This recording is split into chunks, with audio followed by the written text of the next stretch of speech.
Welcome to episode 21 of the Civil War Breakfast Club, joined by my co-host wearing her hockey jersey, the goaltender from Goderich, Mary Fincher. I am Darren Weeks. Mary, how are you? I'm good, Darren. How are you? Oh, superb. Yes, I am wearing, well, for those listening, I'm wearing my Boston College hockey jersey.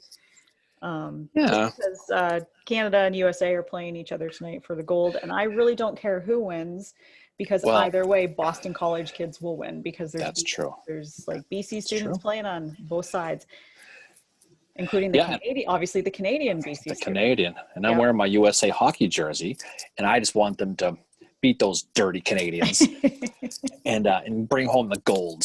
But hey, whatever happens, there's a bigger fish to fry. But it's a good thing. the World Juniors hockey is tonight, the final gold medal game between your little silly little country up there and this country down here. So we'll see what happens. The game will be on later on tonight. So by the time this drops, we'll know. And I fully expect the Canadians to win, admittedly. But you know what?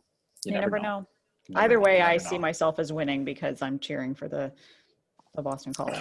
There you go. BC, gotta love those Eagles. But anyway, so how's as we start episode 21? Holy crap, 21 episodes already. I know. It's crazy. So we've been at this for, like, I was thinking about it tonight, 5 months. Every single week we've done one. We haven't missed a week yet. We have. Yeah. It was August the 9th that we finally came up with the name Civil War Breakfast Club.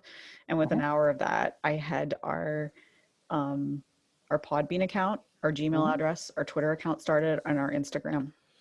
You are a rock star, Fincher.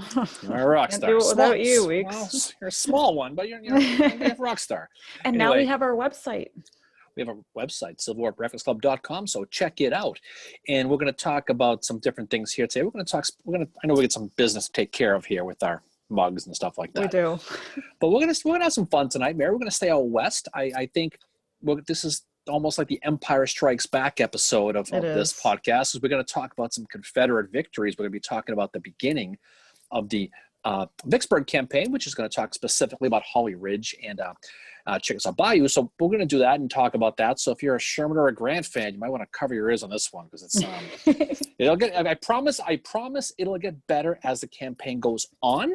But at this one, it's probably not going to be as good. So, by the way, did you mean Holly Springs? What'd I say? Holly Ridge.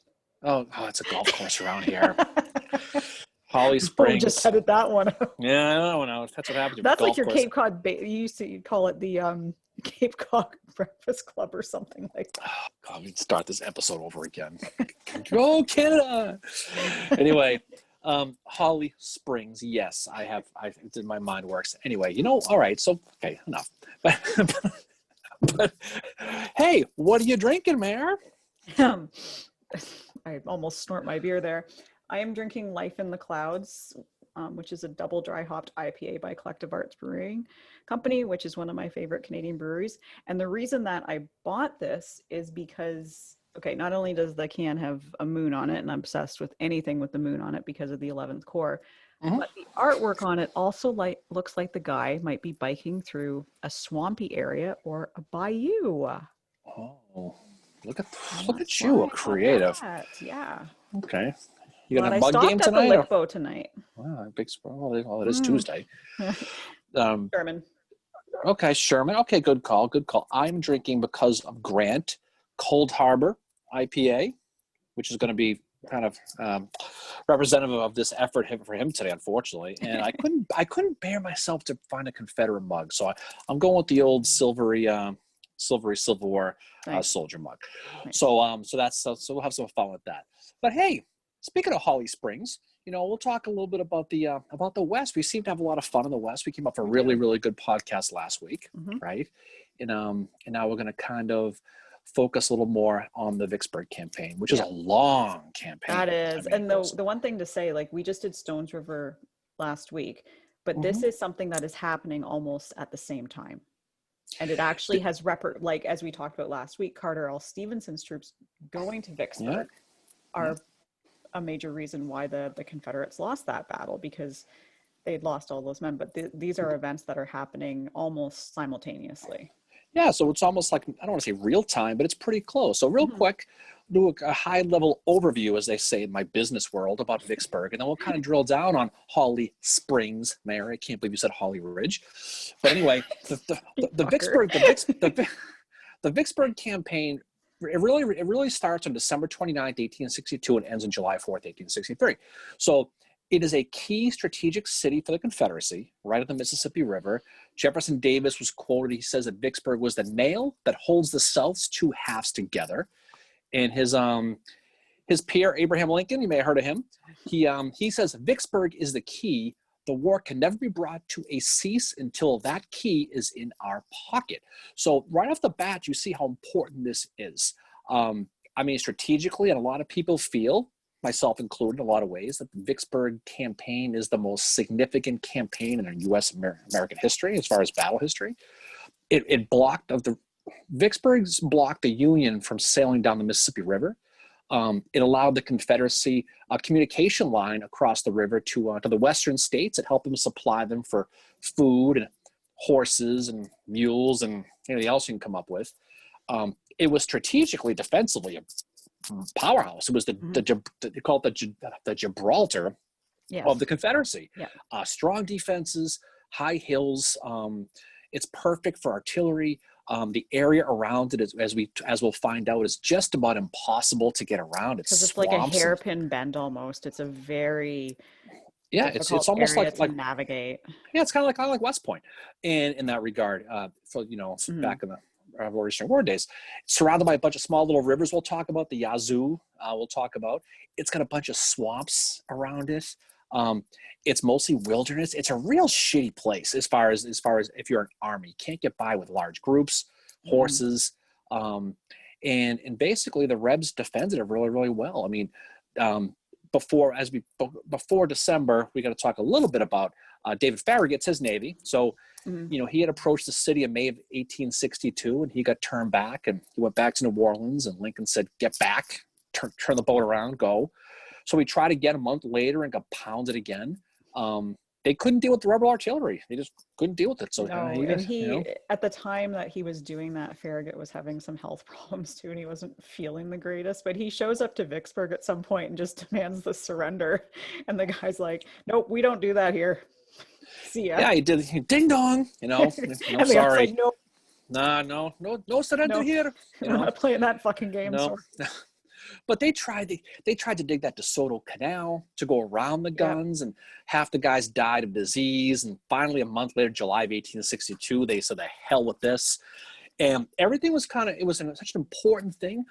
Politically, as we get into the fall of 1862, shit was going down too. Henry Halleck had just been promoted as general-in-chief of all the armies. And one of the first things he ordered, Mary, was he ordered Grant to make that move on Vicksburg. He says, you got to take it. November 1862, he's like, go west, young man. You have to go do that. And right off the bat, it caused a kind of a domino effect that trickled down that ultimately led to these battles. It did, yeah. And the Vicksburg campaign will have there's about 11 different battles, and it's Navy operations. There's different troop maneuverings, there's failures, there's drama and infighting that happens as well, as we're going to see. And I found a really good quote from Mark Twain, who describes the campaign. And he said, "The war history of Vicksburg has more about it to interest the general reader than that of any of the other river towns. Vicksburg saw warfare in all its phases, both land and water, the siege, the mine, the assault, the repulse, the bombardment, success, captivity, and famine." So it's everything basically. And we are going to, just for our listeners, we are going to look at the early operations against Vicksburg that Farragut conducted at some point. We felt it warranted a separate episode rather than discussing it. So this is going to be probably, I would say, a solid 3 episodes. So we're going to talk basically about the lead up to Vicksburg from December on, and we're going to stop after Chickasaw. And then eventually we'll go back to Farragut, and we'll talk about later on with Champion Hill and the mine and explosion. We're going to do it all, but today we're going to focus on this. But before the battle starts, we do have to talk a little bit about some of the stuff that was going on in Washington heading into this fall too. Mhm. So we mentioned before, Henry Halleck had been promoted to general in chief of the armies. He tells Grant to move on. John Rawlins, who was a longtime aide to Grant in the war, and later he was part of his cabinet. I think the Secretary of Defense, I think he was. Mhm. He got a report that there was large numbers of Midwestern recruits that were being reporting to Cairo, Illinois, and they were going to be under the command of one John McClernand. And McClernand's a Democrat from Illinois. Basically, he's a politician in an Army's uniform. He was a subordinate to Grant before. He was at Fort Donelson. He was at Shiloh, but he was not liked. Grant didn't like him. He's also friends with Abraham Lincoln Mhm. as well. And Lincoln does him a lot of favors, I think. But the one reason that Lincoln gives him he promotes him to being brigadier general, but at the outset of the Civil War, McClernand raised a bunch of troops for him. And just he needed a Democrat, he needed to hang on to a Democrat, and McClernand was that. So this is a completely political thing that Lincoln is doing with this. But yeah, Grant doesn't like him because he's politically appointed.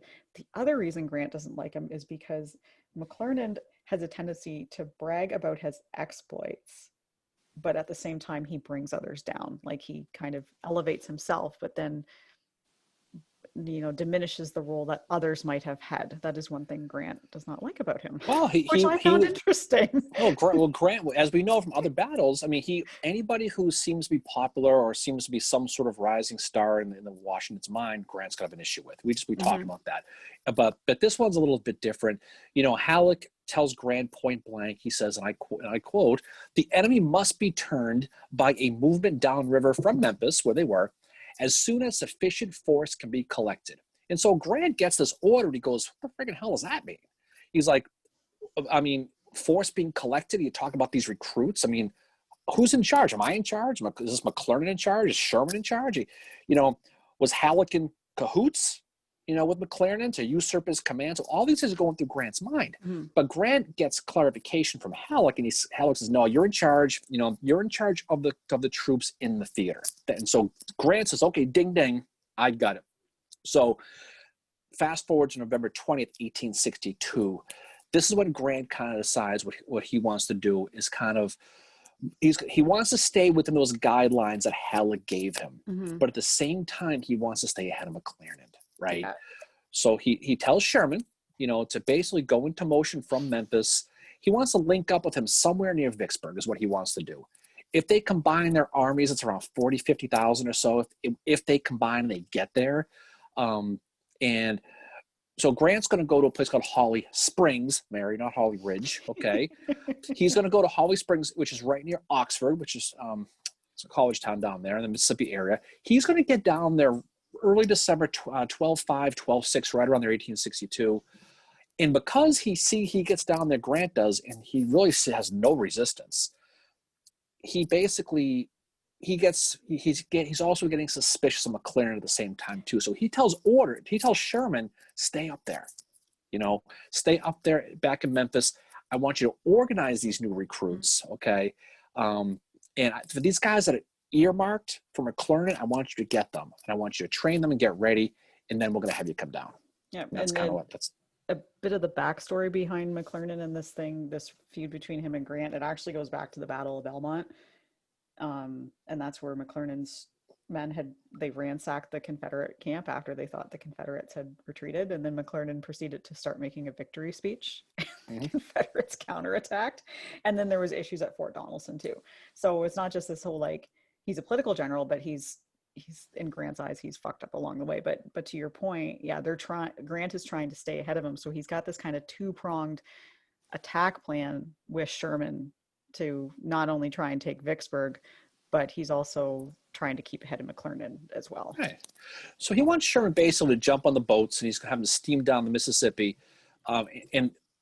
Just fast forward the overall game plan. He wants to attack. He basically wants to have Sherman attack from the river, down the Yazoo River, and attack the northern part of the city. Meanwhile, what Grant wants to do is he's going to be in Oxford, which is about 25 miles northeast of where Sherman's supposed to be. He's going to attack there, hoping to drag some of Pemberton's troops to Oxford to weaken the Yazoo so Sherman can attack a smaller force. In a nutshell, that's kind of what happens. But but he saw this Grant did as fulfilling Grant's of Halleck's orders because that's ultimately what he wanted to do. And we'll get into some details, but before we do, we got to talk about the other team, Mary, because they're going to be, who's in charge there now is it's going to be John C. Pemberton. Pemberton, who is he's a northerner from Pennsylvania, and he married a southerner, and that's why he ends up fighting for them. In the early days of the Civil War, General, God, am I getting his name right? Scott. Winfield Scott? Yes. I'm here to help her. I kind of blanked. I'm like, I know the guy, I picture him. I've said his name a million times. General Scott calls him to Washington to offer him a command in the army, and Pemberton's like, nope. And he fights for the South because of his wife, and his wife is from Virginia, and she writes him and she says, like, Jeff Davis has a command for you. And that's basically what happens. And he has this lackluster service, and Miller in his book about Vicksburg says that his northern birth and upbringing, along with his lackluster service record, made him a strange choice to command the only Confederate army protecting Vicksburg. But we'd see Davis's track record with his commanders, and somebody like Pemberton is not a shock. Pemberton, interesting dude, like you mentioned. He's from Philly. He's from Philadelphia, Pennsylvania. So at West Point, class of 1837, he was the roommate, Mary, of George Gordon Meade at West Point. So I bet there was some good stories there. But as to your point, he ended up joining the Confederacy because of his wife from Virginia. So he had a tough time with that one. Another situation with that one. But he basically does a pretty good job here. He has limited troops. He's limited what he needs to do. But you know what? He's nervous. You know why? Because he's starting to get reports that Grant's moving. He's moving south, and he only has 6,000 guys covering Vicksburg. So he's getting reports that from Earl Van Dorn, we'll talk about here a lot in here a little while. I'm looking forward to discussing him. Well, I've got some information about Van Dorn. Definitely, there's a couple of barns in his life, I'll tell you. But he's reporting an impending invasion by Grant. He's a cavalry guy. We'll talk in detail about him in a bit. But Pemberton's nervous, so he orders Van Dorn, who was at Holly Springs at the time, to fall back to a place called the Tallahatchie River, which is just north of Oxford. Sounds like a real happening place. And set up a defensive line there, and then basically go behind a place called the Yolabusha River in a town called Grenada, which is basically where midway right on the Tennessee-Mississippi border is kind of where it is. And he's going to basically tell him, look, we're outnumbered like 3-1 here, right? And we have no chance against Grant, especially if he starts flanking us. We can't do it. We're not going to be able to do it. So he's going to say, well, I need to get some troops. And first place he asks a guy named Lieutenant General Theophilus Holmes in Arkansas, a fantastic Starbucks name, Mary, by the way. that is perfect. Keep that one in mind, okay? And he goes to him, and he says, listen, you guys aren't doing anything because you're just sitting there. Can I get some troops? Holmes says no. You know why? Because he hates Pemberton. Yep. So he has a quote. He writes, Pemberton has many ways of making people hate him, and none that inspire confidence. Okay, well, thank you very much. Have a nice day. That's a Hallmark card right there. So then Pemberton goes to Braxton Bragg. Well, he goes to he goes to Davis and Johnston. He goes. This is where it's funny is we get to crossover now. Yeah. Go back in the Wayback Machine to last week. So he goes to Davis. Davis is like, all right, listen, I got this pain in the ass situation brewing. I got to go visit this friggin' Bragg. I'm going to come down. So he's getting, he's going to basically come down. So he decides before I do, he goes, I need to put an adult in charge in this whole area. So he puts Joseph E. Johnson in command of that what they call the district forces in the West. And he's recovering from his wound on the peninsula that led to Robert E. Lee rising there in the East. And shockingly, Johnson doesn't want to go. He's like, forgive me, no way. But he basically says, listen, you can conduct the war any way you want out there. No one's going to stop you. But he makes a mistake, though, because he gives him control from the Alleghenies west of the Mississippi River. That's it, which does not include Theophilus Holmes' troops in Arkansas. They're in the Trans-Mississippi. Right. So Holmes is like, I'm not fine. I already told you no. I'm not. No. So again, it's a mistake on Davis's part. But Yeah. you're trying to get soldiers, but he kind of gerrymanders it away where he can't get those guys from Arkansas. Yeah, and so Right? he goes to, so Bragg ends up having to send Carter L. Stevenson's troops to Yeah. Vicksburg, which So is, as we mhm. discussed last week, why Stones River was most likely lost. Right. It's exactly what it is. He's all tied together. So Davis, he's getting pressure to come visit anyway because he's got to go see Bragg. But there's a Mississippi senator by the name of James Phelan, and he says, "Listen, shit's getting bad here in Mississippi. The morale sucks. You might want to come down." So he sends him a letter, and he writes to Davis. He writes, "Enthusiasm has expired to a cold pile of damp ashes." Okay. If ever your presence is needed, this is the hour. That's what he says to Davis. And Davis is like, shit, now I have to freaking go. So he's going to go. He travels to Mississippi. And I'm going to go satisfy Phelan, but I got to deal with Bragg. Right around now, he's getting news of Fredericksburg, and he's all excited because, oh my God, we got this battle. So he's feeling pretty good now. So he meets with old Braxy in Murfreesboro, like we said last week, to deal with all that infighting. And he meets with him. And this is to your point, Mary. He says, listen, I'm getting pressure from Pemberton. Holmes isn't giving me any guys. I need to take Carter Stevenson from you and send him to Vicksburg. And it's funny how it's the other side of what we talked about last week, right? Yeah. So now Carter Stevenson's 8,000 division is going to be going sent to Pemberton to Vicksburg that we'll hear about later on. Yeah. Yeah, and that's what happens. So Braxy loses all those troops, and they end up going help Pemberton out in Vicksburg. One thing that I do want to mention too is Earl Van Dorn was actually in charge in Pemberton's role, and he just kept fucking up. Well, he had that real bad situation, Mary, was he was in charge of Vicksburg. Yeah. We put that martial law order in. Yeah. And he basically said, you know what, I'm in charge, martial law. And they were like, up yours, martial law. And they ran him out on a rail. So it's funny. Now he ends up kind of, I don't want to say saving the day, but here he comes again. Part two, this, the search for Curly's gold. He's been demoted. City Slickers is a great movie, by the way, but I've never seen the sequel. I did catch that reference. Oh, you miss a lot of stuff, man. I thought you might have missed that one. Okay, well, thank you so much. Anyway, he's I guess you could say demoted. Like, he's not removed from the army, but he's demoted to being in the cavalry. Is now a good time to talk a little bit about Van Dorn? It's all about you. Knock yourself out. No, Van Dorn, you're talking about him. He's just interesting cat, and we'll go back to some other stuff. But absolutely, Van Dorn is a guy who we'll be talking about throughout this, and he's definitely one of the more colorful people in the entire war, without a doubt. Yeah, he's graduated 52nd in his class of 56 in 1842. He starts off in Texas. He's briefly in Virginia for the Civil War before being transferred to the West to command the Army, the Trans-Mississippi Theater, gets his ass kicked at Pea Ridge. Then he gets transferred to the Army of Mississippi, and then he gets kind of quote unquote demoted to the cavalry. And he ends up, as we all know, you've told the story many times live, he ends up getting shot and killed on May 7th, 1863 for taking some guy's wife to the bang barn one too many times. Well, they say he was looking for love in all the wrong places, Mary. No doubt about that, as they say. So he ended up hooking up with a woman named Jessie Peters, the wife of a doctor named George Peters. And he gets himself in trouble. So George Peters, the doctor, finds out about it and goes to his headquarters in a place called Spring Hill, Tennessee. This is May of 1863. And he says, hey, can you do me a favor? Can you sign my pass? I want to get through the Confederate lines. I want to go out for a while. The guy's like, sure, no problem. Signs the pass. And then he pulls the whole Indigo Montana on him, kills him. And then uses the pass to escape throughout the line. And that's the end of Earl Van Dorn.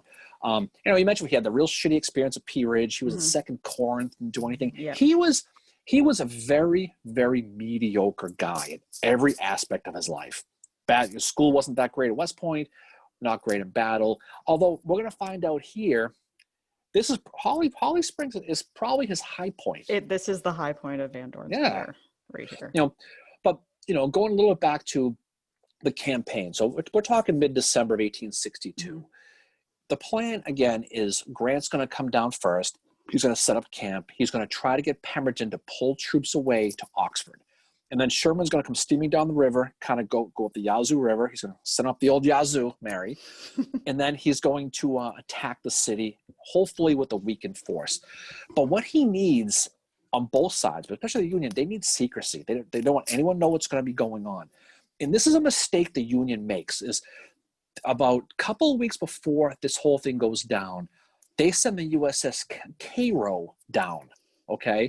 And it gets sunk by a mine or a torpedo at a place called Haynes Bluff, right along the Yazoo River. But you know what this does? It freaks out Davis, freaks out Pemberton, because they know the Union's close and they're probing. Mm-hmm. So any sort of complete secrecy kind of goes out the window with the Cairo. I mean, if they still tried to sneak it past them, but they knew that there's a reason why that gunship was patrolling there. And what they were doing was they were going to basically bombard the guns on those heights, and that was going to be setting up the initial assault. So if it kind of took a little bit of the jump away, but again, it ended up kind of not really working anyway. So Pemberton's nervous, right? He's going to basically decide what we're going to do, and Van Dorn basically decides with a couple of guys from Texas that they want to be a little aggressive, mm-hmm. right? So he's sitting down there by the Yolobusha River, how you pronounce that, easy for you to say, and he has a plan. Okay, he has a plan. He wants to take his cavalry guys. He wants to handpick basically 3 brigades, around 3,000 troopers in the cavalry. And he wants to go up to Holly Springs. And what he wants to do is he wants to ransack the supplies. He wants to mess them up so there's no supply lines. If he destroys their food, their supplies, their weapons, they know Grant has to go back to Memphis. He has no choice. Yeah. And so he's going to have to quote you, have to leave the dance floor. Yeah, and okay. He's going to have to leave it pretty quickly. And this raid was, as you said, Pemberton talked to, it was actually Texas Cavalry Officer John S. Griffith who suggested to him.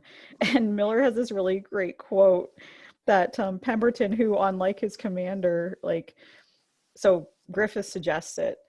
And Miller basically says of Pemberton that he does not possess strategic acuity. So he's like, okay, let's I get that a lot too. It's okay. But so there's going to be a total of 3,500 Confederate cavalry that will ride in from Grenada. And they managed to go around the Union at Oxford. They managed to sneak by the cavalry that Grant had out looking for them because he was expecting this, but they managed to sneak by him. And before entering the town, Van Dorn divides his forces. And he has some of the forces on the road leading south from town, and they're posted there to prevent reinforcements from reaching Holly Springs because he's trying to cover all his bases in this. He literally wants to make sure they destroy all their, everything they've got there. Now, going back a little bit, when the Union arrived in Holly Springs, the citizens, which are mainly women, they are not happy to see them at all. And on this march to Holly Springs, the Union troops are not, they're doing shit they shouldn't be. Basically, they're taking stuff from farms. They're basically being like the bummers on the March to the Sea, except there have been no orders for them to do that at all. So they're not really earning a good reputation for themselves as they're going through the countryside here. And apparently the worst offenders were the 7th Kansas Cavalry, who apparently they would smash windows in houses. And there was one girl, I think she was a teenager, Cordelia Lewis Scales. Her family had a plantation near where the Union would have been passing by. And she said, it makes my blood boil to think of the outrages they committed. So they're not going into a place where they're welcome at all. No. And so December 19th is when Van Dorn's men are getting close to reaching there. December 20th is the day that the raid on Holly Springs happens. And it is also referred to for a while after in Holly Springs as the glorious 20th, because the citizens were so fucking happy to see Van Dorn. The women were happy to see Van Dorn. I bet they were. That was probably the greatest day of his life. Happy to see them too. Tell me about it. No wonder they had to order so much ice, But Van Dorn, he he wanted, it was funny because he made a mistake. Well, it could have been a mistake. He left his artillery behind because it was going to slow him down, which is what got him in trouble at Pea Ridge. He had no support, and they didn't have the best guns either. They had a lot of shotguns and a lot of silly guns like that. Not really Spencers or anything really good. But he wants to do this shock and awe thing. He wants to roll through there. She mentioned he's got 3 brigades. He's got some Texans under John Whitfield. He's got some Tennesseans under William Hicks Jackson, and some guys from Arkansas, Mississippi, and Missouri from Colonel Robert McCulloch. And it's interesting because they're marching through a lot of shitty weather too. So the weather is an ongoing aspect for this battle or this whole campaign, I guess it is, because it's cold and drizzly and crappy. This is it's late December. in the campaigning season too. It's like we said about, Stones River is a very rare late winter battle that happens, and this is what's happening here too. And so Van Dorn's line is 3 miles long. That's how many guys he has, right?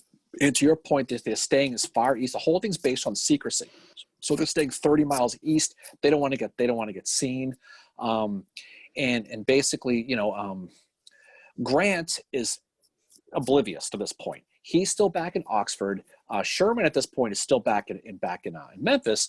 So he's basically planning. Grant's planning for Sherman to come down, like we said before, in kind of dual pronged attack. To deal with it that way. And basically, it's funny, around this time, okay, I guess we have to mention this, man. We got to talk about Special Order 11, right? At least for a second, okay? Because it was right on December 17th. This was all going on when Grant had that really bad order that he ordered all the Jewish people be ejected from the area from trading cotton, and it would haunt him for the rest of his career, including his presidency. Lincoln ultimately ended up overturning the whole thing after some consulates came up to Washington and said, "What the hell is this guy doing?" Lincoln was pissed about it because, there were Jewish people fighting in the army, and so it's issued, as you said, on December 17th. The Jews as a class violating every regulation of trade established by the Treasury Department are hereby expelled. So Grant is like, "You're gone, get out of here." And within 24 hours he wants them gone. Yeah, and part of this came from Sherman. Was complaining about it. He was saying, "I found so many Jews and speculators here trading in cotton that I have felt myself bound to stop it." But another reason they say that Grant issued this order is his father, Jesse, came down to try and get his son to do him a favor. And Jesse is representing a Mackin Brothers, a Cincinnati Jewish clothing manufacturer. And Jesse had promised to get a 25% return on the profits, the cotton. Oh. And he's coming down to completely take advantage of his son's position in this. And Grant is like, "Nope, you're gone," sends him packing. And so there's a few different reasons why they think Grant would have done this, but it will, as you said, it will haunt him until his presidency. All the way through. I mean, but again, that's an issue we mentioned primarily because it happened right when this is all going on. Just the dates just kind of line up. So Van Dorn, like I said, he's trying to be secret. He's trying to be quick. He doesn't allow his guys to light fires because he's afraid of the Yankee patrol seeing him. They pass through a village, Mary, called Pontotoc, okay? And they're heroes. They're offering these guys whiskey and all this stuff. And to Van Dorn's credit, he says, "You know what? Nope, ain't got time. We got to move through," which is something to think about Van Dorn. He turns down, it sounds like a pretty good time. And eventually, he knows the ladies are waiting for him in Holly Springs. Tell me about it. But eventually what happens, though, is they do get spotted. The Yankee cavalry does finally see him. And one of the scouts sends a message to Grant, which gets all fucked up, and he'll get to him later. But they do get spotted. So we're getting close to the same dates, but right around the 19th or so, before the 20th that you mentioned, all these Union soldiers are encamped. They're having preparing for a big Christmas holiday dance at Holly Springs. I don't know how kind of fun that would be, but Van Dorn at this point is only 30 miles away, so he's not far. And this is where you get lucky. Okay, speaking of speculators, cotton, he catches 3 northern speculators. Van Dorn does, and he steals their clothes and he steals their passes, and he dresses up 3 of his troopers and gives the passes. I want you to go to Holly Springs and go see what the hell they're doing. So they walk right into the town. No one even questions them because they got the pass and they got the clothes. and they come back and say, dude, they're fucking partying. We got them, right? And so they're having a great time.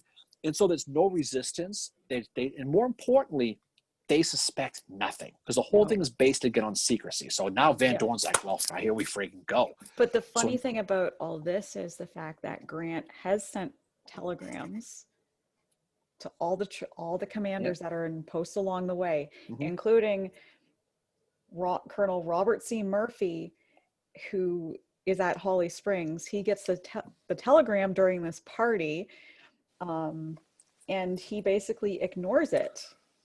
Alcohol might have been involved in that. It's not 100% known, but maybe, I don't know. Maybe, or call me maybe. Yeah, probably call me. I think Murphy is getting close to call me maybe at this point. But he basically is like, this isn't fucking happening, and he stays at the table and keeps drinking. Well, it gets, and he gets, funny about it is Murphy gets, so Murphy real quick. So he gets the report from Grant, because Grant finally gets, I mentioned before, he finally gets that report from these scouts I mentioned a few minutes ago. Yeah. And he thinks that they're from, he doesn't think they're Van Dorn. He thinks they're from a guy named Red Jackson. That's who he thinks it is. Red Jackson's cavalry. That's what it said. So he tells him, listen, you got impending shit about to happen here. And he goes, that's cool. I'll let my guys know. And he goes back to bed. To your point, the next morning, 5 o'clock in the morning, knock, knock, knock. Who's at the door? But a slave. And he says, hey, I don't know if you want to know this, but there's like a whole shit ton of Red cavalry people coming. And he's like, oh, okay. Thanks for letting me know. Let me telegram Grant and says the guys you told him about are here. Okay. But I'm going to go back to bed again. So he goes back to bed again.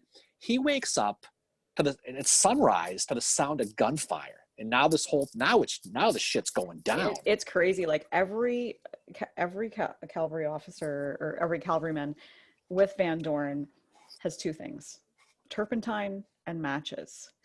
And they, in 8 hours, managed to destroy the supplies. They burn the shit out of everything. The women, who are basically the only ones left in the town because there's not any men there because they're off fighting in the Civil War.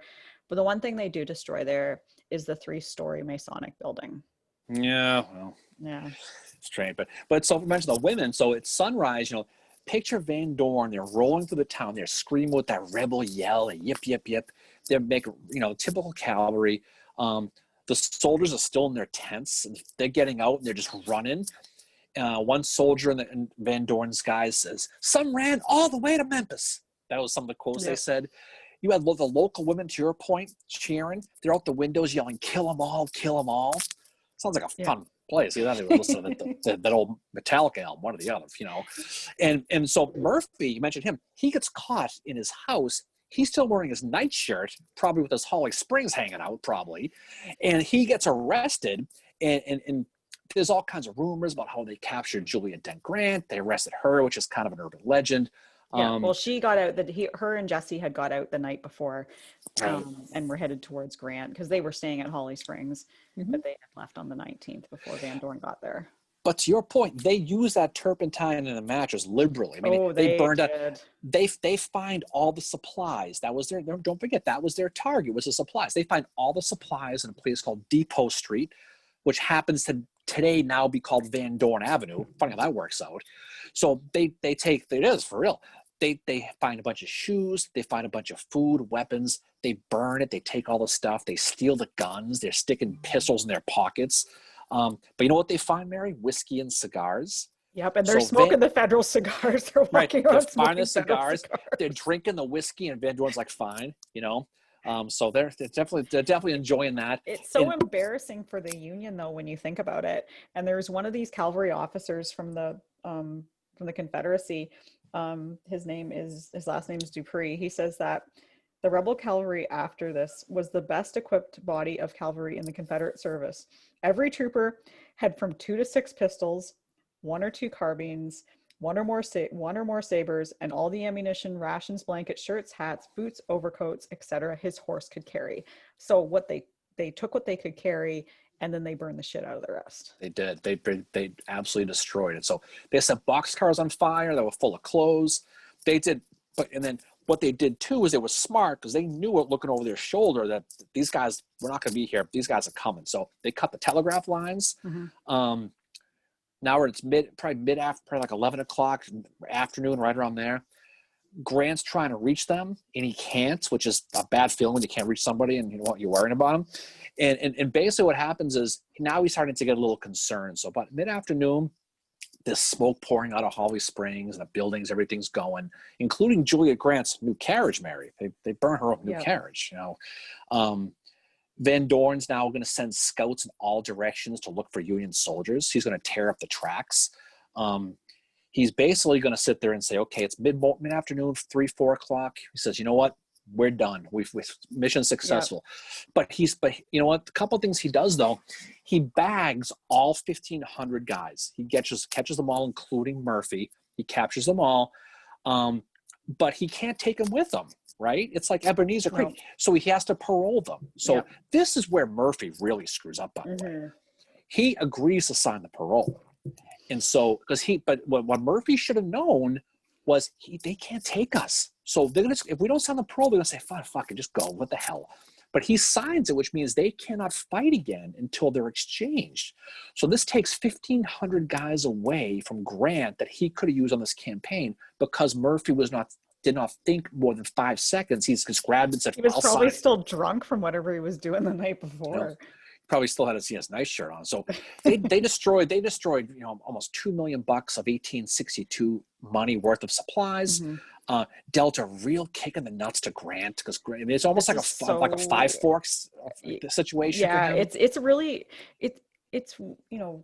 This is another thing that I realized in studying this. Like I've looked at the Vicksburg campaign before. Like we covered it last year on Real Sorter podcast, but we looked more at Chickasaw and just briefly at Holly Springs. But when you look at Holly Springs, it's one of these things that it's a lot more important than what it's made out to be because it has a huge impact on, you know, it changes things in the Mississippi. It literally fucks up Grant's two-pronged plan that he had with Sherman, because not only do you have Van Dorn doing what he's doing in Holly Springs, but you've got Nathan Bedford Forrest doing shit too. That's fucking things up as well.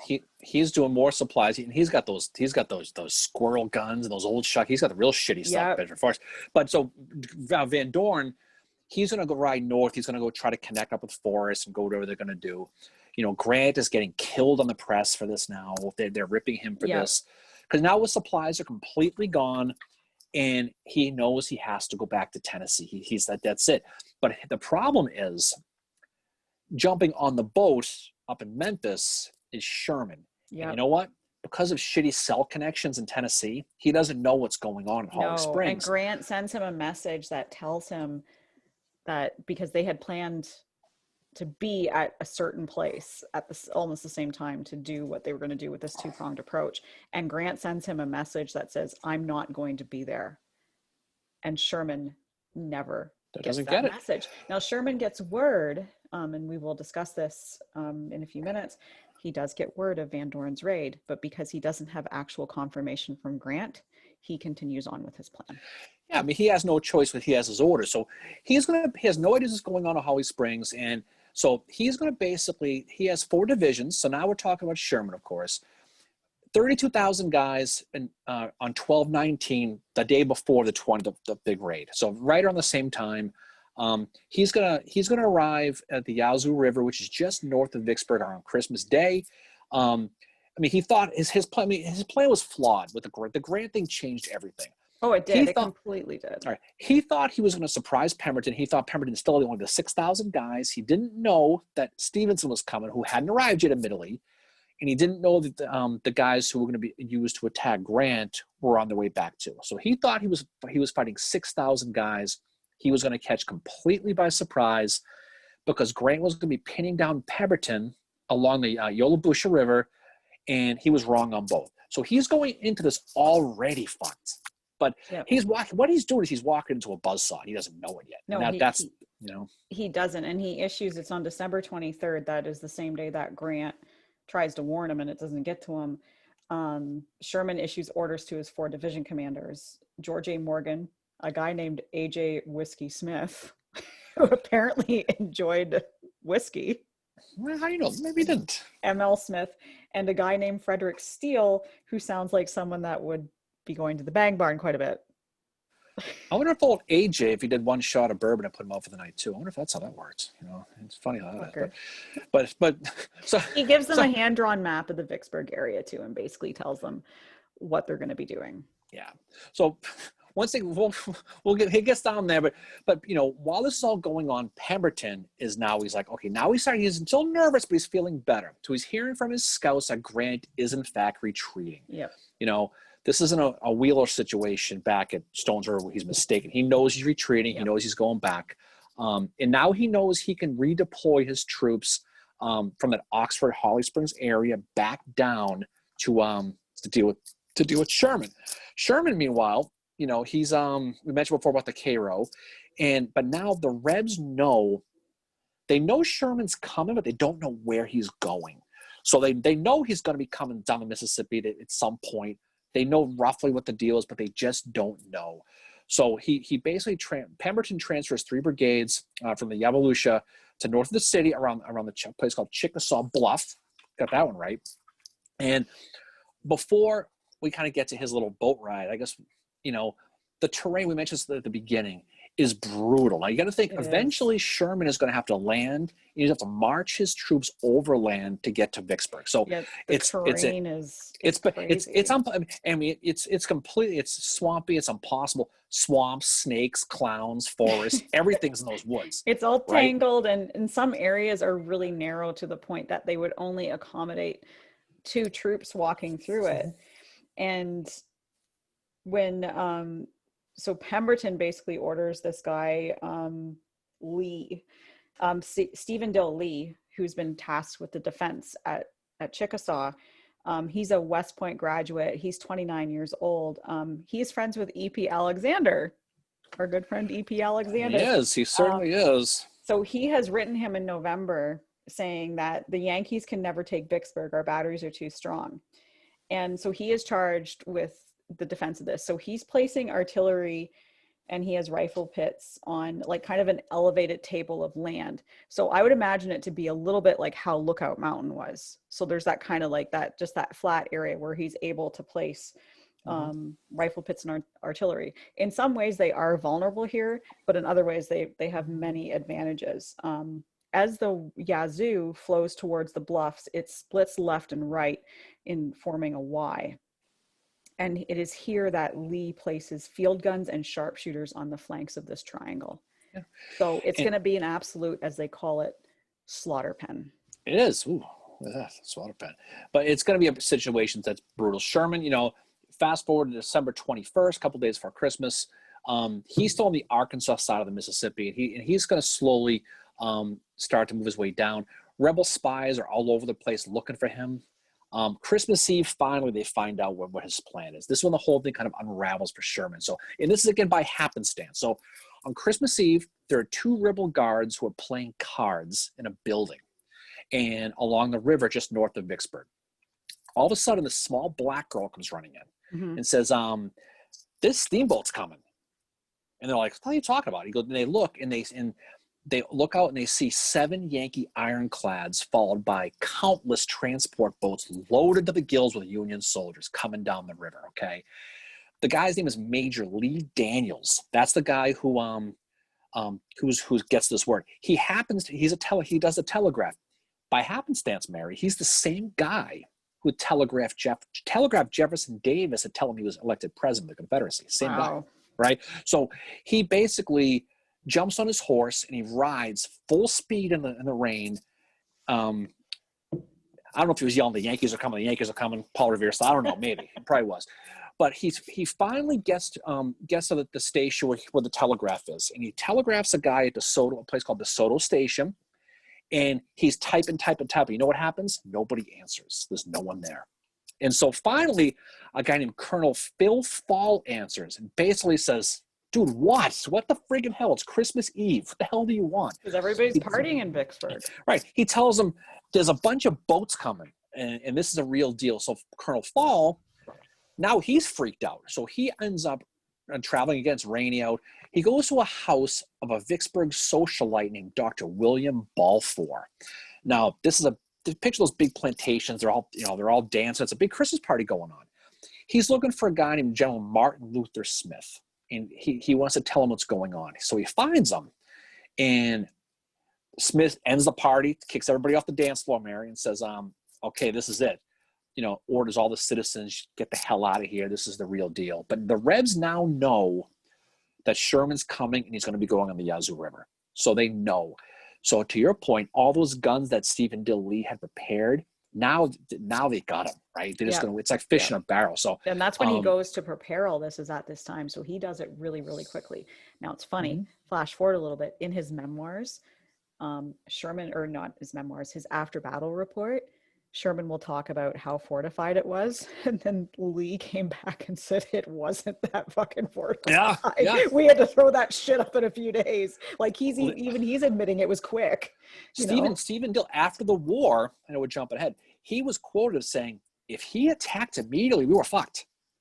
But he didn't. And we'll talk more about that in a bit. But so basically, Pemberton, first thing he does, he declares martial law in Vicksburg. I could see Earl Van Doren going, fucking, I tried that. Didn't work. But he does it. And so now Stephen Dill Lee knows, okay, we're in a great spot because we know where he's coming from. So he by now he's got about 2,500 guys. He's got 26 guns, but he's placing them, and he knows he's got the rifle pits. He knows Sherman has to come across in one of only three ways once he lands: a place called the Sandbar, a place called the Old Indian Mound, which sounds very scary, and there's another path that has no name, Mary. It's just an area that goes around Chickasaw Bayou.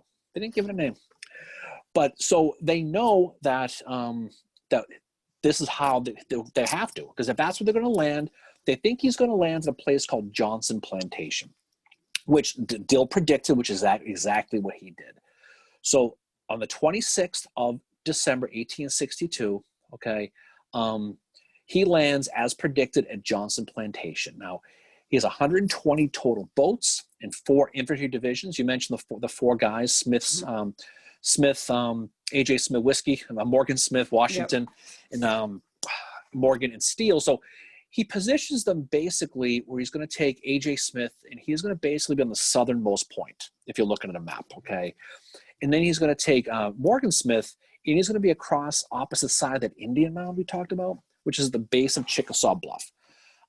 George Washington Morgan is going to be basically offloaded right in the plantation.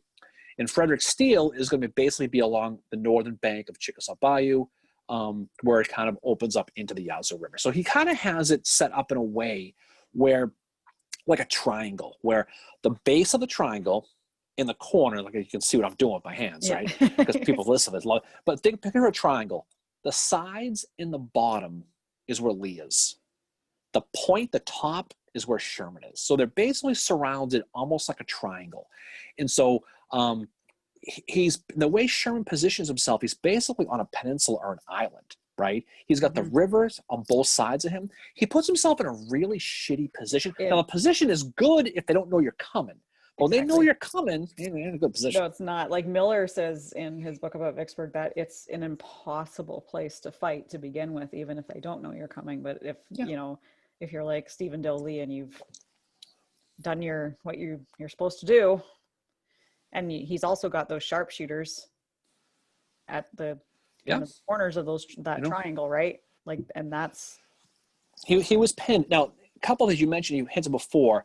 Sherman, he was really good at geography and topography. He had this map, or he must have bought one of those shitty maps at the gas station that doesn't fucking write, because what the map showed is kind of a hand-drawn thing. It didn't show the terrain, and that was the key to the whole thing. It didn't show the swamps and the snakes and the clowns and all that stuff that's in those woods. It just basically showed point A to point B. So he just thinks, okay, it's going to march right across. So that's what gets him in trouble. And he misread it, admittedly. That's not the first time. No, this will not be the last time that Sherman misreads a map either. And the other bad thing that happens to Sherman, okay, now we're talking about the 29th of December, is those troops I mentioned who are fighting Grant, Now they're arriving. So this is 10,000 guys arrive for Stephen D. Lee. So now it increases his numbers. Now he has a 13-mile front of attack against these guys. So it's getting worse and worse and worse for him. Because now Sherman, he's sitting there going, guys, I know I see him all too, but don't worry. Any second Grant's going to start firing those guns. We're going to see. Just wait, watch. And he's sitting there and he's like, any minute now. Then he's like, fuck. Then he starts to realize something's wrong. Yeah, he's like David in Schitt's Creek. This is fucked. He's like, because he doesn't know that Grant has failed at this point. So he's expecting, let's just wait here. As soon as Grant attacks, they're going to have to pull troops away, and then we can move in. But it never happens because Grant's all the way back in Memphis at this point. So it never happens. He realizes now, like a young Darren in the supermarket when his mother lost me, he was alone, and they scared, okay? And so he doesn't know what he's going to do. So he's going to basically have to attack. So he plans to have his divisions on their flanks, basically create a diversion. Mm-hmm. And the plan is use a diversion, and then he's going to basically try to attack the middle. So he's going to George Morgan's going to be in the 3rd Division. He's the guy who's going to be the one who's going to attack the center. So George Morgan, real quick, Mary, he went to West Point, but you know what he did at West Point? He flunked out. He didn't make it. So he told Sherman, he says, I got this. He says, and I quote, in 10 minutes, I'll be on those hills. That's what he told Sherman. That you're talking about? This is Morgan, right? Oh my God. And Morgan came back later saying that he said to Sherman, we will lose men from this position. We will not take Vicksburg. Yeah. So this is before and after. Okay. Yeah. This is kind of like the diet thing, the before and the after. This is with Morgan, except in reverse. So so Morgan, a couple of things he does wrong. He sets up pontoon bridges to go across this body of river. And you know what he does? He puts the pontoons over the wrong body of river. Yep. It's such a clusterfuck. So he finally realizes what he does, and he has to start moving these things. And now when he starts to move them, he starts getting hit by artillery in the sharpshooters you mentioned. So right off the bat, he's going to be screwed. So he's going to attack using 3 brigades, a guy named John DeCourcy, who, when he got his orders, literally said, my poor brigade. That's how confident he was. I'm fucked. He's like a guy named Francis Blair and some Iowans named John Thayer. So basically, Sherman admittedly says, we're going to lose at least 5,000 guys here, but we're going to do it. He said, we will lose 5,000 men before we take Vicksburg, and we may as well lose them here as anywhere else. And that's when Morgan is said to have responded, we will lose men from this position, but we're not going to fucking take Vicksburg. So the attack begins right at noon. It starts with artillery, like they always seem to do. Citizens in Vicksburg said it sounded like an earthquake was going on. The whole ground was shaken. It's about 4 hours long, isn't it? This thing, I don't know how long it was, but it was a while. It took a while. Sherman had 60 total guns at this. He actually had a lot of guns. But right off the bat, those guys I mentioned, DeCourcy and Blair, come under heavy fire right off the bat from canister fire. Their line falls apart almost immediately.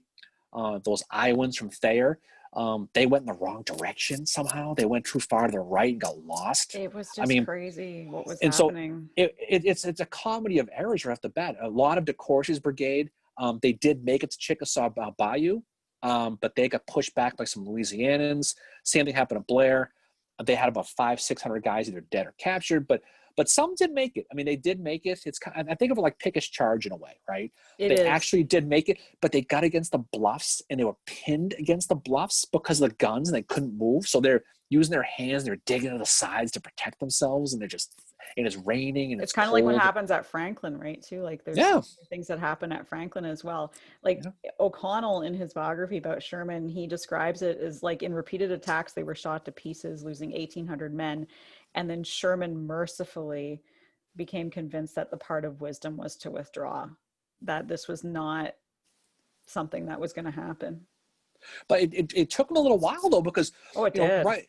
I mean, Pemberton, so while this is all going on, Pemberton, his cell phone rings, and Joseph Johnson says, "Hey, those guys from Stevenson from Bragg, they're here. They're in Jackson. What do you want me to do with them?"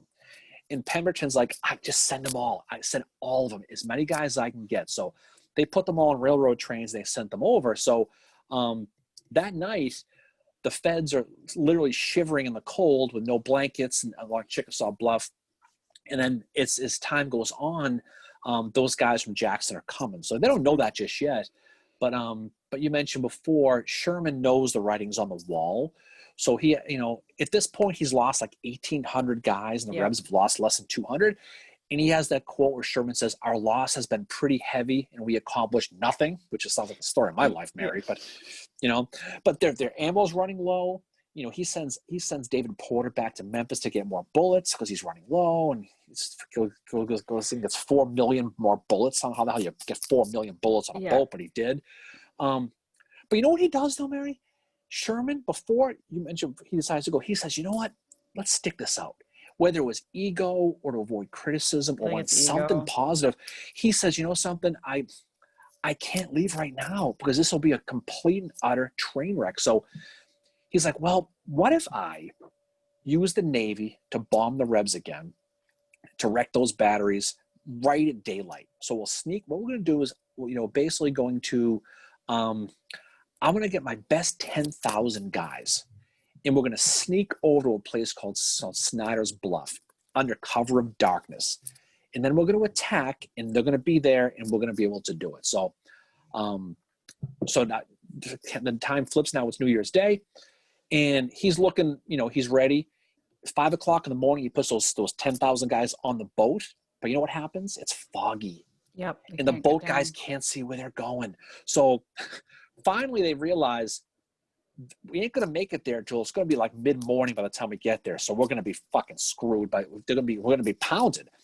Finally, Sherman has that come to Jesus moment and says, "Fuck." He says, "You know what?" Yeah. He realizes he withdraws to the mouth of the Yazoo River, and he said, "I was forced to the conclusion that we could not break the enemy's center without being too crippled to act without any vigor afterwards." So he's recognizing that his troops are and you done. know what? It is Sherman's credit, he knows when he's beat. He says, "I reached Vicksburg at the time appointed. I landed, I assaulted, and I failed." Yep. I mean, how often that's up there with "That's all my fault" at Lee at Gettysburg. Oh, I mean, yeah. Say what you will about old Uncle Blingy, Mary, but he told it like it was, and he admits it here. Like he said, "I attribute our failure to the strength of the enemy's position, both natural and artificial, and not to his superior fighting.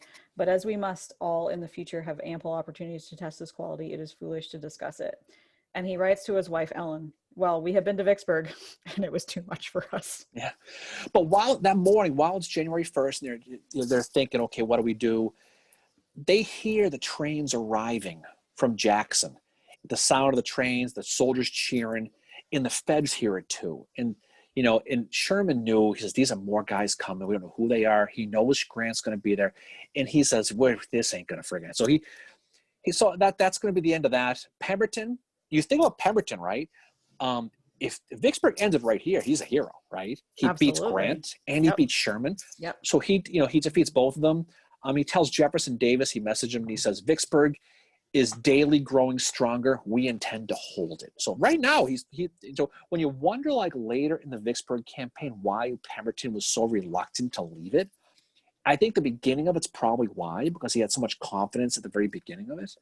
And then Sherman, as if his day is getting friggin' worse, he finds he hears that McClernand's arrived, right? And he's told by David Porter, "Oh, by the way, McClernand's here," and he ranks you and he says he's taken over. Yeah. McClernand by that point has already telegraphed Lincoln and said, "Left here by myself."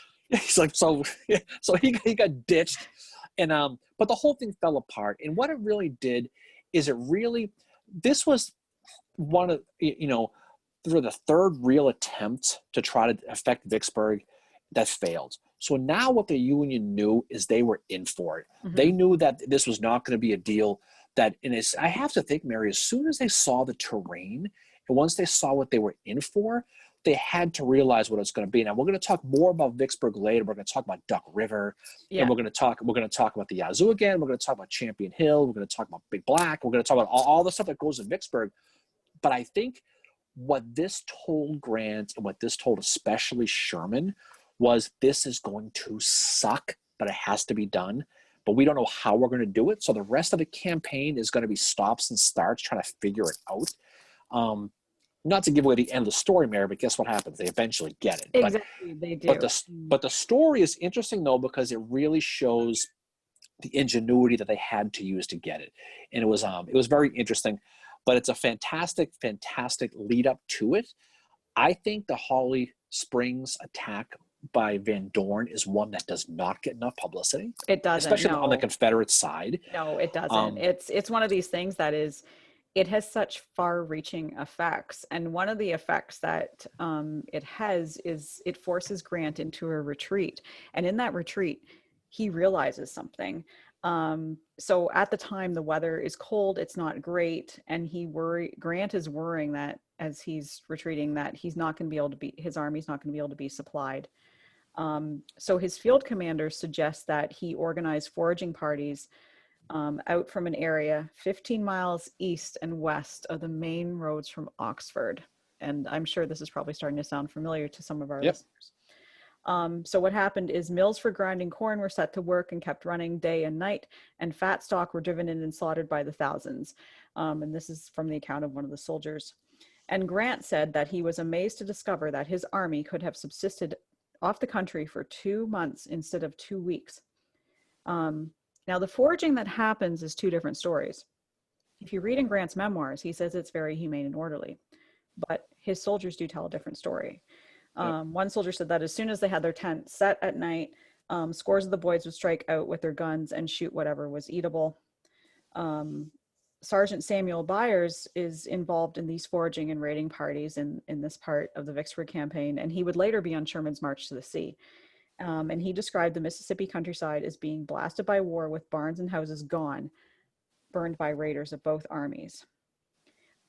So this is the beginnings of what they're realizing is something that can work for an army, that you can march and you can live off the countryside.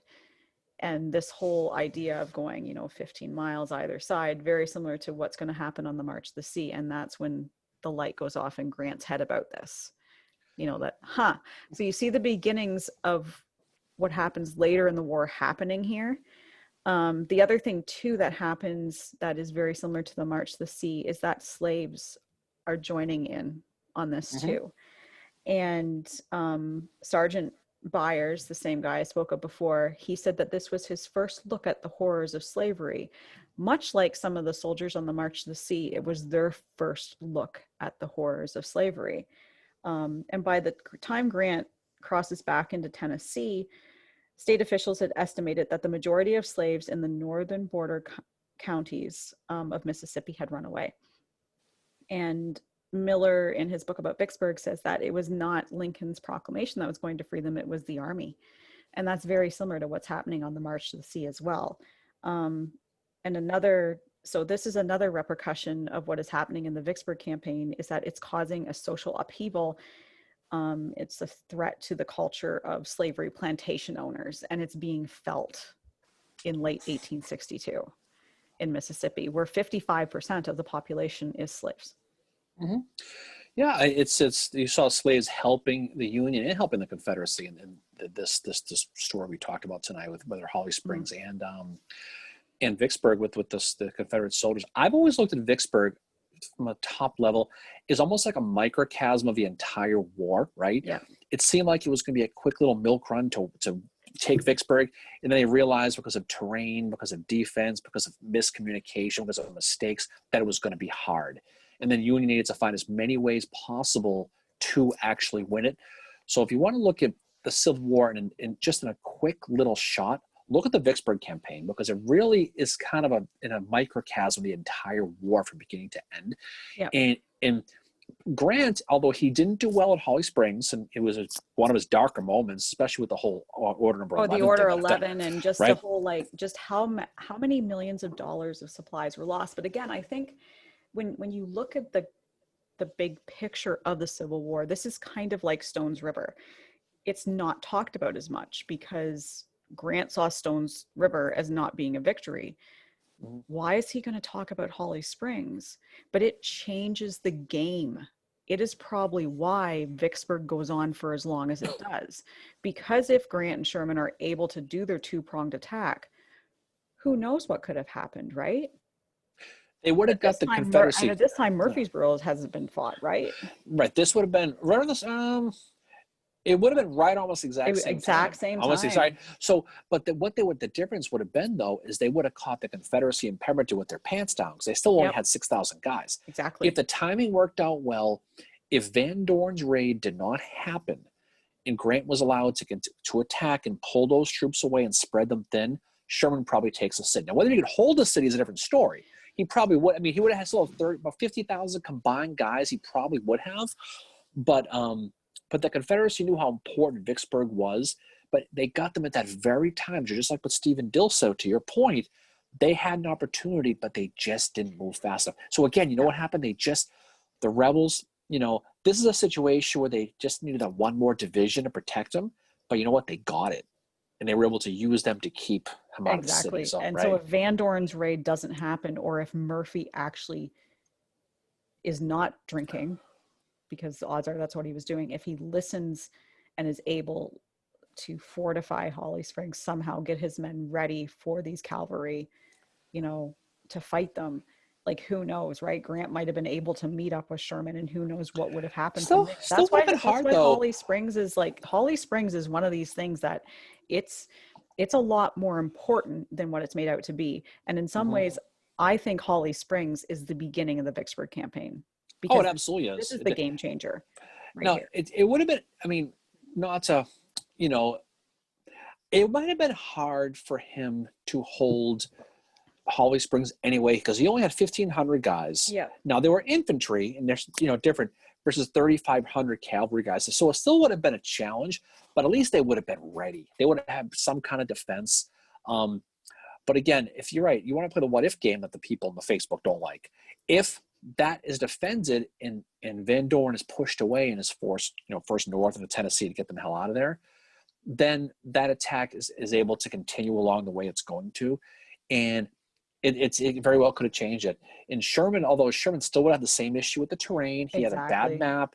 So it might have been ugly, but they might have been able to pull it off. Because But Grant would have been there too, right? And that's what he's waiting for. Grant would have been along the Yallabusha River, and he would have been pulling. Pemberton would have to spread his line thin to send troops to fight Grant, Exactly. and then the difference to fight Sherman. So Sherman had a bunch of guys. He would have allegedly, on paper, run right through them, but the Rebs still had the high ground. They still had the bluffs. They had the guns, and they had the terrain the Union had to deal with. So they probably would have done it, but it would have been a lot harder. Now, if Farragut's guns had weakened them a little bit, had a little more success leading up to that, it might have been a little bit different story. But it was probably Sherman's and Grant's worst moment as far as the worst month probably of their campaign time, with the McClernand thing hanging over both of them, which was in the back of their mind. So it ends a pretty shitty month for Lincoln, right? Because I can't imagine. He's got Fredericksburg. He's got this, he's got like Chickasaw and just and he's got the whole Jewish problem now. Exactly, but he does have Stones River. But he has Stones River, but Stones River. But don't forget, Grant told him it wasn't that big of a deal. Yeah. So you wonder what was going through his head as he sat down on New Year's as the calendar flipped from 1862 to 1863, and not that to jump ahead, 63 doesn't start too good for the Union either up until Gettysburg. Right? No. So when you look at starting with December, rolling all the way through until May of 63, that's a shitty 6 months, Mary, for Lincoln. Oh, it is. Other than the proclamation. But I mean, Lincoln does believe, Grant doesn't tell him that Stones River is, a failure until 1865. Lincoln is going into 1863 believing he has had this one victory at Stones River.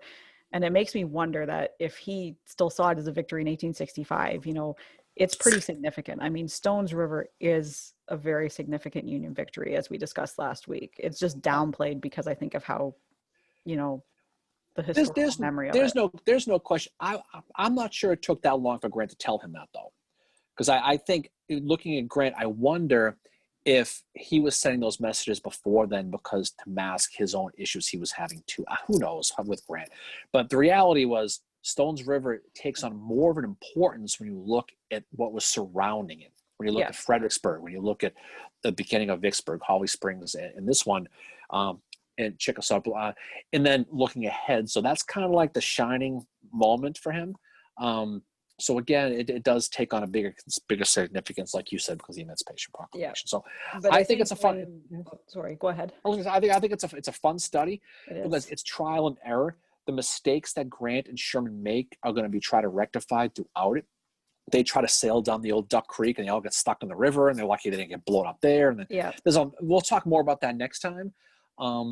They have that fail that blow up the mine thing, and it's just there's so many things that happen with Vicksburg. There's so much that happens with it. Like it's a joint Navy infantry thing too, which needs to be, the importance of that needs to be stressed, because the Navy kind of gets left behind in the Civil War sometimes. But this is very much Navy infantry effort, and there's a great relationship between Sherman, Grant, Porter, and Farragut in doing this and achieving Vicksburg as well. But I think, the one thing to take away from this is that, Chickasaw is considered to be the beginning of the Vicksburg Campaign, I think, in a lot of Civil War circles. But if you look more at Holly Springs, I think that is where it begins, because that is what changes the game for Grant as well.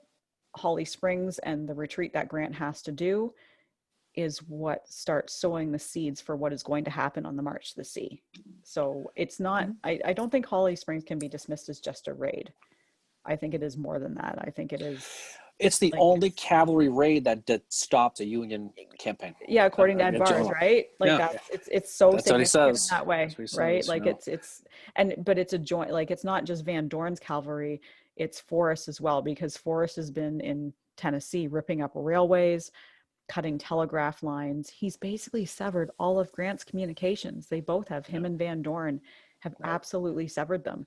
And the thing is Forrest especially was outnumbered by Union troops, and he's able to do all of this. So it is not a shining hour for the Union here at all. They left with mud in their eye, Mary, no question about it. But speaking of mud, Mary, coming attractions next week, we are going to roll around in the mud, Mary. We are going to talk about Burnside and the Mud March. So coming attractions, as we step out of the Western Theater and go back into the East next week, we're going to talk about Burnside. We're going to talk about Hooker taking over the AOP. We're going to have all kinds of fun talk about that. We're going to talk about mud, so it'll be fun. Yep. And then, but I think overall, looking back at this one last time, it's a great study. And I think people, if they study the Vicksburg campaign, there's some great books on Vicksburg. If you read the whole campaign, you'll find that as much as we're giving Grant and Sherman kind of a hard time at the beginning because of the mistakes they made, Grant's campaign at Vicksburg is the most brilliant in American military history once you realize the whole picture. But this is how it starts. So you realize that they were up against the wall at the beginning. So it's a great study. So I enjoyed this. I think it's fun talking about this. And I think we'll have a lot of fun talking about this on our live, Mary, next Saturday. On Saturday at 10 o'clock. So, actually, if you're listening to this episode, if it's before Saturday at 10 o'clock, which it might be depending on when I get it posted, we hope to see you there. But yeah, as you said, like Grant and Sherman make mistakes at the beginning of this campaign, but I think they recover from those. And it is a very brilliant campaign. And there are a couple of good books that we can recommend. There is Winston Groom's book about Vicksburg, which Darren has read. And then I would really recommend Donald L. Miller's book, Vicksburg, as well. Both are, well, I haven't read Groom's, but I'm going by Darren's recommendation, and he and I seem to like the same stuff. So I'm going to say it's probably a good book too. But Miller's book is excellent as well. Also, White's biography of Grant, American Ulysses, has a really good recounting of the Vicksburg campaign as well, and same with Gene Edward Smith in his biography of Grant. So we will leave Grant licking his wounds, heading back to Memphis, and Sherman jumping on the boat, finding out about McClernand, McClernand giving him that stink eye right now. Yeah. And we will catch up with them down the road a little bit, but for now we were going to exit the West and we'll head back to the East. So Mary, this was a great talk. Enjoyed this very much with you as we sign off on episode 21 of the Civil War Breakfast Club podcast. And we'll be moving on to back, like we said before, back to the East as we talk about Burnside and we talk about mud. And then I'll probably have a good time. We'll have fun with that. Name will be Mud. Ooh, I see what you did there. Okay. Anyway, guys, have a terrific Saturday, and hope to see you on our live. And that's it. We'll put a bow on this one, Mary. Yep. Okay. See you guys All later. right. Peace out, everybody. Okay. Bye.